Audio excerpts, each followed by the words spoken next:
Before your next thought arrives, pause. Don't create one. Don't chase one. Just wait. Did you notice something? You are waiting for a thought, which means there was already something present before the thought appeared. And if you can watch your thought arrive, who is really doing the watching? Perhaps the greatest misunderstanding of the human condition is this.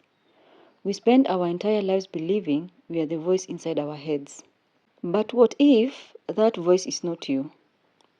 What if the narrator you've trusted your whole life is only one small part of your experience? Tonight, we enter one of the oldest questions humanity has ever asked. Not what should I think, but who is the one thinking? Welcome to another chapter of Novara Wisdom Gems. Listen carefully. Right now, there is probably a voice reading these words inside your mind. Not out loud, inside. It comments, judges, remembers, plans, complains, imagines. Rehearses conversations that have not happened.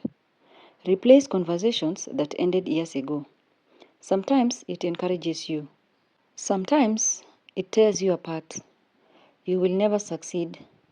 You embarrassed yourself. They don't like you. You should have done better. Day after day, sentence after sentence, the voice keeps speaking. Most people never question it because they assume I'm the one talking. But are you? Or have you simply become so familiar with the voice that you have mistaken it for yourself? Imagine sitting beside a river. Leaves float past. One leaf says, I'm a failure. Another says, I'm brilliant. Another whispers, they're judging you. Another, what if everything goes wrong? You could jump into the river, chasing every leaf, fighting every current. Or you could stay on the bank, watching them drift by. Thoughts are much the same. They appear, they linger, they disappear. Yet many of us dive into every thought as though they were an unquestionable truth. The mind produces thoughts, just as the heart produces heartbeats, just as the clouds produces rain. The presence of a thought does not automatically make it reality. Modern psychology has spent decades exploring how people relate to their thoughts. One important insight is that our mind constantly generates interpretations, predictions, and inner commentary. Much of it automatic. Research on mindfulness and metacognition suggests that people often benefit when they learn to notice their thoughts rather than immediately identifying with them. Instead of saying, I'm anxious, a person might notice, I'm having anxious thoughts. That small shift doesn't erase difficult feelings, but it can create enough space to respond with greater clarity rather than reacting automatically. Sometimes, the most important change is not changing every thought. It is changing your relationship with your thoughts. Close your eyes.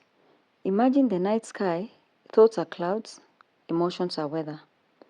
Memories are the stars appearing and disappearing. But the sky itself remains. Throughout history, many traditions have found different language to describe this experience.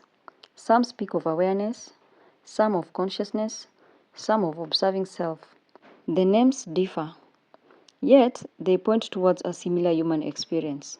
The possibility that we can notice our thoughts instead of being carried away by every one of them. Perhaps the observer is not separate from your humanity. Perhaps it is simply your capacity to be aware. Remember episode 30?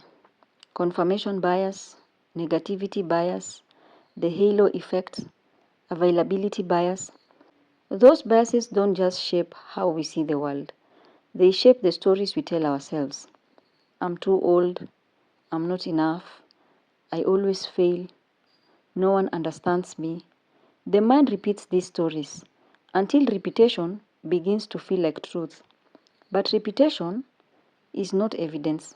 Sometimes your thoughts are wise, sometimes they are mistaken. Learning the difference is one of life's greatest skills. Imagine standing before a mirror covered in dust. At first, you think the reflection is broken, so you blame yourself. But then, you wipe away the dust. The mirror was never damaged. It was only obscured. Perhaps happiness works the same way. You don't create your deepest self. You uncover it beneath the noise, beneath the fear, beneath old stories. There is stillness, and in that stillness, clarity begins. Tomorrow, try something simple. When a difficult thought appears, don't fight it. Don't obey it immediately. Just pause. Silently ask yourself, is this thought a fact or an interpretation? What evidence supports it? What evidence challenges it? What would I tell a friend if they had this thought? Sometimes that brief pause is enough to interrupt an automatic spiral and make room for more balanced response. Perhaps freedom is not the absence of thought. Perhaps freedom is discovering that every thought does not deserve to become your identity. Your mind is an extraordinary storyteller, but stories are not always reality. And maybe the quietest voice within you is not a voice at all. It's the awareness that has been listening since the very beginning. So tonight, before you fall asleep, sit quietly for 1 minute. Watch your thoughts arrive, watch them leave.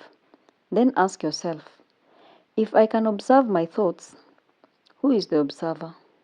If today's chapter invited you to see yourself differently, leave a comment sharing one thought you've learned not to believe automatically. Your reflection may become someone else's breakthrough. If this journey resonated with you, like, share, and subscribe to Novara Wisdom Gems. Because every chapter is a question. Together, they tell one story. Until our next question, keep wondering.